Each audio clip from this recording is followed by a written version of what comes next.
নমস্কাৰ নিউজদাৰ বাতৰিলৈ স্বাগতম জনাই ষ্টুডিঅ'ৰ মজিয়াত মই উৎপল দাস চাহক আজিৰ সংবাদ মৰমৰ যোৰহাটৰ লগত সংগতি ৰাখি 19 ডিসেম্বৰ মঙ্গলবাৰে জিলা প্ৰশাসনৰ উদ্যোগত খোলমৰা খণ্ড প্ৰাথমিক স্বাস্থ্য কেন্দ্ৰ যোৰহাট জিলা স্বাস্থ্য বিভাগ আৰু কলবাৰী ৰাছিৰ উদ্যোগত অনুষ্ঠিত হৈ যায় এটি বিনামূলীয়া স্বাস্থ্য শিবিৰ নিউজ নাৰক বিশেষ প্ৰতিবেদন মৰমৰ যোৰহাটৰ লগত সংগতি ৰাখি 19 ডিসেম্বৰ মঙ্গলবাৰে জিলা প্ৰশাসনৰ উদ্যোগত খোলমৰা খণ্ড প্ৰাথমিক স্বাস্থ্য কেন্দ্ৰ যোৰহাট জিলা স্বাস্থ্য বিভাগ আৰু কলবাৰী ৰাছি সহযোগত অনুষ্ঠিত হৈ যায় এটি বিনামূলীয়া স্বাস্থ্য শিবিৰ উল্লেখযোগ্য যে যোৰহাট চহৰৰ কাষৰীয়া অঞ্চল কলবাৰীত জনসাধাৰণৰ সুস্বাস্থ্যৰ উদ্দেশ্যে বাহফলা মজলীয়া বিদ্যালয়ত আয়োজিত স্বাস্থ্য পৰীক্ষা শিবিৰটি ফিতা কাটি শুভ উদ্বোধন কৰে মিচিং অটোনমাস কাউন্সিলৰ কাৰ্যবাহী সদস্য পুৰুষোত্তম দলে উক্ত স্বাস্থ্য শিবিৰটিত প্ৰায় সকলো ৰোগৰে পৰীক্ষা কৰি বিনামূলীয়াকৈ ঔষধ প্ৰদান কৰাত গাঁওবাসী ৰাইজ উপকৃত হৈছে বুলি গাঁৱৰ ৰাইজে আমাক জানিবলৈ দিয়ে স্বাস্থ্য শিবিৰটিত 40 নং জনজাতি গাঁও পঞ্চায়তৰ সভাপতি দীপেন কুটুম বিশিষ্ট সমাজকৰ্মী বিজয় দলে কৃষ্ণ দলে বিশিষ্ট শিক্ষক জীৱকান্ত বৰা উপস্থিত থাকি সহায় সহযোগিতা আগবঢ়ায় মহকুমা স্বাস্থ্য বিষয়া doctor Ranjamani Pathak doctor S D. Phukan doctor Achyut Barua doctor Dipak Bora doctor Indu Saikia doctor Kanchan Choudhury doctor Shikha Bora উপস্থিত থাকে উক্ত বিনামূলীয়া স্বাস্থ্য শিবিৰটিত মহকুমা স্বাস্থ্য বিষয়া ডক্টৰ ৰঞ্জমণি পাঠকে স্বাস্থ্য শিবিৰটি সুকলমে সম্পন্ন হোৱাত সমূহ স্বাস্থ্যকৰ্মী চিকিৎসক গাঁওবাসী ৰাইজ মিচিং অটোনমাস কাউন্সিলৰ প্ৰতিজন সদস্য বিষয়ববীয়া আৰু বাহফলা গাঁওবাসী ৰাইজক আন্তৰিক ধন্যবাদ জ্ঞাপন কৰি আগলৈও এনেদৰে সহায় সহযোগিতা কামনা কৰিছে প্ৰাথমিক স্বাস্থ্য কেন্দ্ৰ তথা কলবাৰীৰ ৰাজ্যিক চিকিৎসালয়ৰ সহযোগত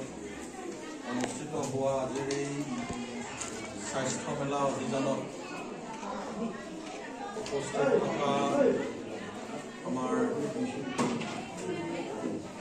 মহকুমা স্বাস্থ্য বিষয়া প্ৰমুখ্যে কলবাৰী ৰাজ্যিক চিকিৎসালয়ৰ চিকিৎসক মহোদয়া আৰু ইয়াতে উপস্থিত থকা 40 নং গাঁও পঞ্চায়তৰ সভাপতি দীপেন কুটুম ডাঙৰীয়া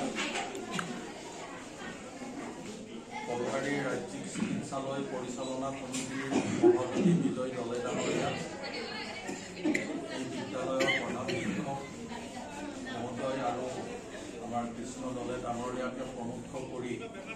ইয়াতে উপস্থিত থকা খোলমৰা প্ৰাথমিক স্বাস্থ্য কেন্দ্ৰৰ চিকিৎসক তথা বিভিন্ন স্বাস্থ্য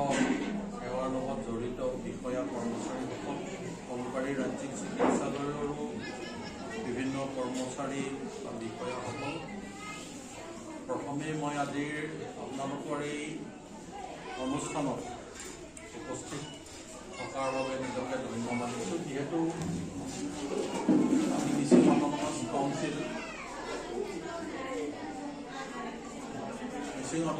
কাউন্সিলৰ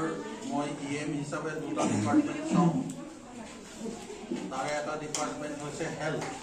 হেল্থটো মই চাওঁ স্বাস্থ্যটো আৰু ৰেভিনিউটো চাওঁ আৰু হেল্থটো চাওঁ হিচাপে মই এতিয়াও আমাৰ সম্পূৰ্ণৰূপে মানে শিক্ষিত নোহোৱাৰ কাৰণে কিছু আমাৰ প্ৰব্লেম থাকি গৈছে তথাপিও যিমান পাৰি আমাৰ অঞ্চলত ইনফ্ৰাষ্ট্ৰাকচাৰ ডেভেলপমেণ্টৰ কাৰণে আমি চেষ্টা কৰি আছোঁ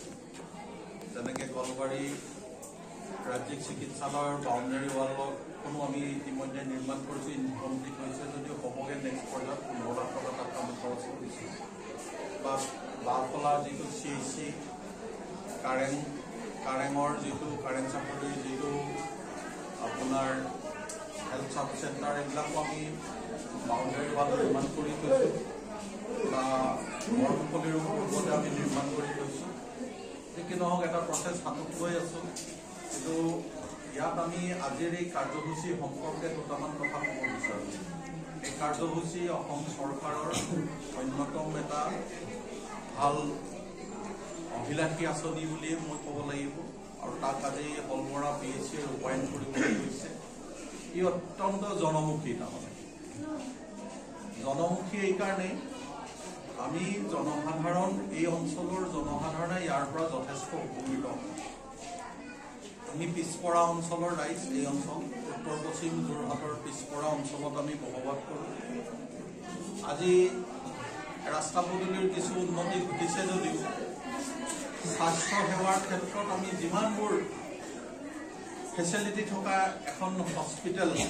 ইয়াত পাব লাগে সেয়া এতিয়াও পাবলৈ আমি সক্ষম হোৱা নাই যাৰ কাৰণে নেকি বিভিন্ন সময়ত আমি বহু অসুবিধাৰ সন্মুখীন হৈ আহিছোঁ আৰু ২ নম্বৰ কথাটো হ'ল আমাৰ মাজত যিটো সজাগতা স্বাস্থ্যৰ প্ৰতি যিটো সজাগতা থাকিব লাগে সেই সজাগতাটোৰ ক্ষেত্ৰতো আমি বহু ধৰণৰ মানে পদক্ষেপ লোৱা কাৰ্যপন্থা উৎপল দাসৰ ৰিপৰ্ট নিউজ নাও।